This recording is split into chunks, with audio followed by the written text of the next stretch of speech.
When winter hits the Dandenong Ranges, the reserve I call my office goes silent.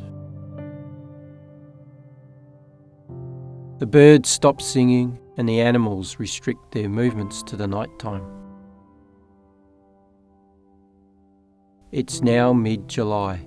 The silver wattle flowers are starting to burst, announcing the coming of the breeding season. The birds are starting to sing again, and the animals are becoming more active. The Agile Antechinus females are returning to their old nesting sites, re-establishing their ownership by scent marking the nesting hollow. And it's time for me to finish my new project. Man cold alert. I'm not the only one that has a project going on at the minute. There's a farmer cutting up some trees that have fallen down on his property very close by. So you'll hear a chainsaw every now and then. But this is my project. During the winter, we had a very violent storm which snapped this wattle tree off close to the ground. So it's 3 metres off the ground. And I've been after something like this in this area for quite some time. This is where the male Agile Antechinus like to come and nest for the winter months. Once they leave the safety of their mothers, they gather together and make a communal nest. And I've done a lot of studying in this area and I want to continue that studying. So this will work out beautifully for me as a nesting tree, an artificial one, that I can observe them. Just like having a nesting box. I've hollowed this out. I've put a fiberglass top on so I can fit my camera on there and my trail camera and view them without disturbing them, filming them in infrared at my leisure. I want to do it part-time. I've done a lot of years studying them intensively. Now it's time to fill in some gaps and just do it part-time as the seasons go on. So let me show you around this stump and what I've done to make it really good for me to utilise as a nesting tree. If we have a little walk around a tree, I'll show you how I've gone about turning this into a nesting box. It's a little bit dark because of the exposure, but just there is a hole I've drilled with my cordless drill. We come around here, I've made a platform. I've welded up a platform so that I can climb up there only about 1.5 metres off the ground. I can be nice and comfortable. I've cut a wedge out of the back of the tree so that I can put this back in later on. But if we lift up, you can see I've hollowed it out with the chainsaw. So it's only a matter of, once I finish the fiberglassing the top, I can put this wedge back in, screw it all back in, silicone it up so that it's a beautiful environment for the Agile. Now I've used fiberglass to construct this top part because it's so easy to work with and paint later on as well. So what I've done is I've cut the top off so it's nice and flat, clean. And I've fiberglassed the top part, leaving the hollow part open so that I could construct another top part that I made at home out of fiberglass again, and then come back and fit it on later on once I'd gotten it really set up for my cameras. And it's worked out really well. It works beautifully. Keeps the cameras nice and safe. So let's just have a look at how I actually constructed it. The mould I used was timber and it was very easy to put together. Just cut them all to the right sizes that I needed, screwed them together, covered them with duct tape so that the fiberglass can be pulled off easy later on. And it did, it worked out really well. So let's just have a look. Nice fiberglass top that I have here. You can see, you can't see through it. There's no holes or anything. So there's no light getting in for the Agile there to disturb them. the top part, I have this insert for my camera, my video camera, but I have this timber frame fiberglass in as well, so I can put my trail camera in there, which will gather all the information I need to know when I'm not here. I can just simply have a look at it and go, right, I need to start filming again, things are happening. So it saves me time, it's hanging around here, it does the work for me. So you can see I've fitted it all out, it's almost ready to go.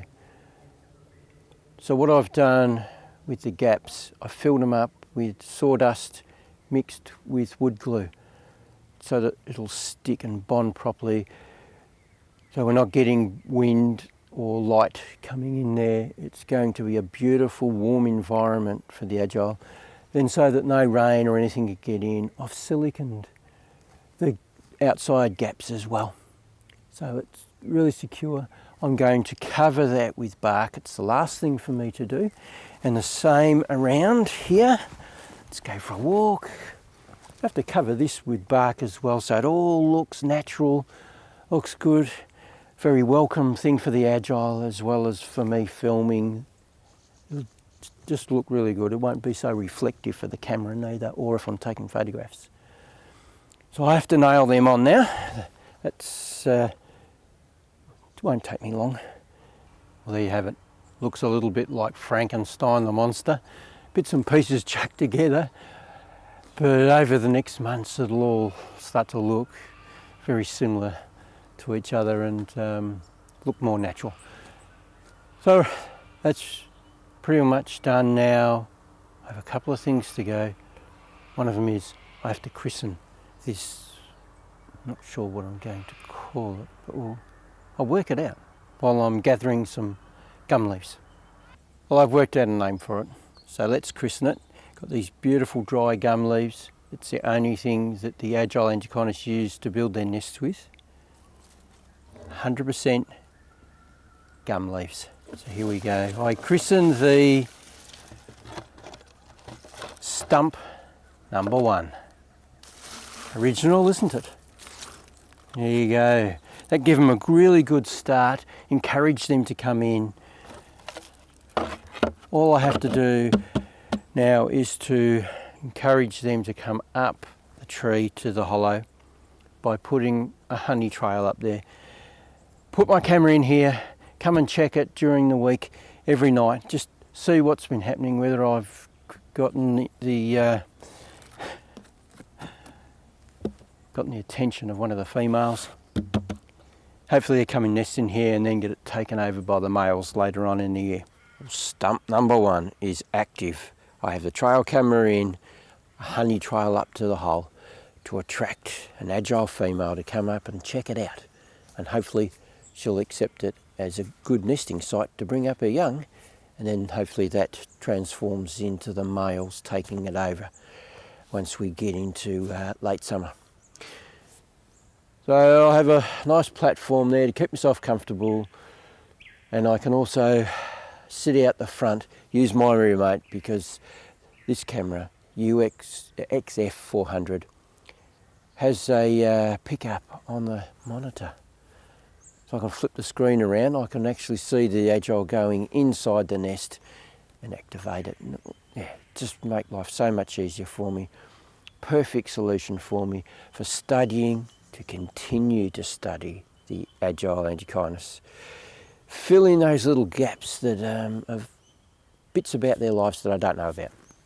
I can also watch out for other Agiles coming around, and the dusky Antechinus is here as well. I saw it before running past this log.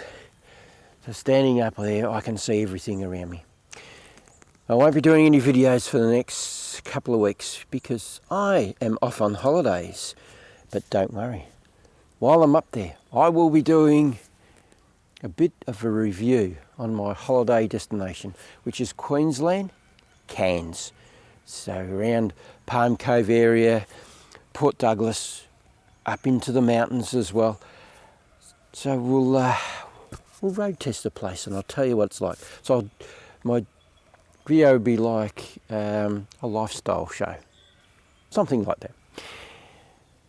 Now my tax money came in, and of course I'd spent it before it even turned up. I wanted to take something away that was new and more comfortable than my old backpack.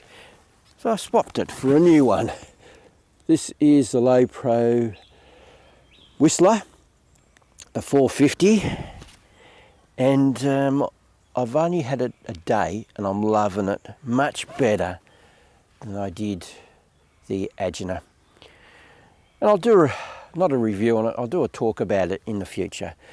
So that'll come after my trip to Cairns, and I'll also do a talk on my new tripod, the Gazelle. Beautiful creature, loving it. All right, so that'll help me out on the trip. Fits into the overhead compartment in the plane, beautiful. It's a little bit smaller than the ugly duck, the Agile. So it'll all be good. Waffling, time to leave you, and that is all I've got for you today. If you'd like to subscribe, click on the subscription button down below and you'll get notification whenever I do anything else. If you hit that little bell, you'll get an email. Now down here, you'll find an icon that'll take you to my channel, where you can go and have a browse at everything I've been doing over the years. Some of it's crap, some of it's not bad, some of it's really good. So go and have a browse. I'm sure there'll be something there of interest to you. I talk about all things to do with photography, this sort of stuff, filming of wildlife, flash photography in a forest environment with taking photographs of wildlife, birds in flight, you name it. I've probably done it. So go and have a look. I'm sure there'll be something there of interest to you. Now just remember, if you don't do, you don't get. So get out there and start photographing and filming wildlife. And I'll catch you on the next one, which will be in Cairns. See ya. So that's it. My project's finished. It's all ready to go. I have the trail camera in there, ready for action. I'll put a trail of honey up to the hole. There's always something making big noises to distract me or, just stuff up the video, but we'll persevere.